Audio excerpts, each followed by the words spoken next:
La chronique livre d'Olivier.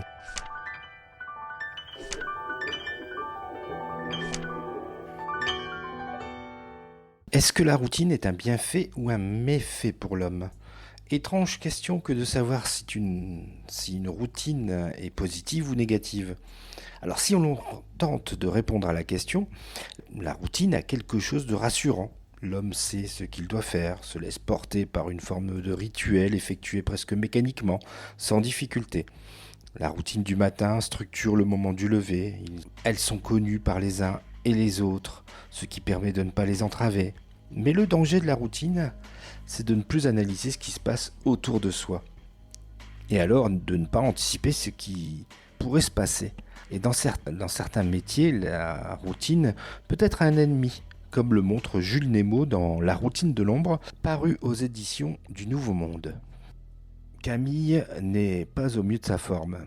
Et cet état, elle le doit à son boulot d'officier traitant pour la DGSE et la déconvenue de sa première mission sur le terrain.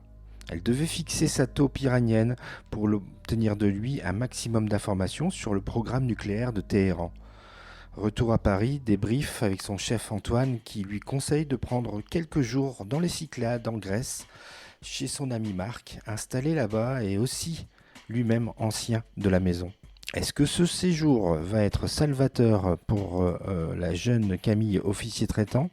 Dans son premier roman, Jules Nemo se sert de sa longue expérience dans le renseignement pour bâtir cette histoire qui ressemble à un très long débriefing de mission.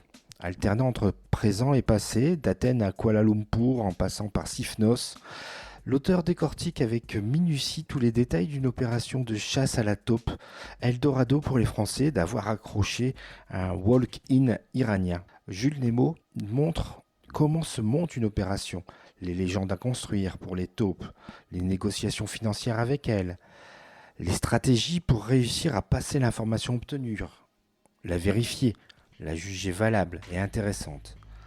L'intrigue, justement, est intéressante, mais ce n'est pas là où il faut trouver l'intérêt de ce roman. C'est plutôt la plongée dans les rouages du renseignement français, comme pouvait le faire la série Le Bureau des légendes, avec le regard et l'analyse de Marc. La routine de l'ombre est très didactique, avec certes les procédures à mettre en place, comme une sorte de routine bien huilée, mais en ne négligeant jamais l'impromptu, le non programmé, l'inconnu.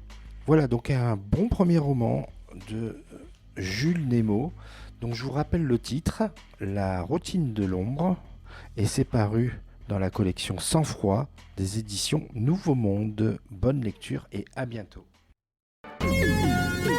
C'était vraiment très intéressant.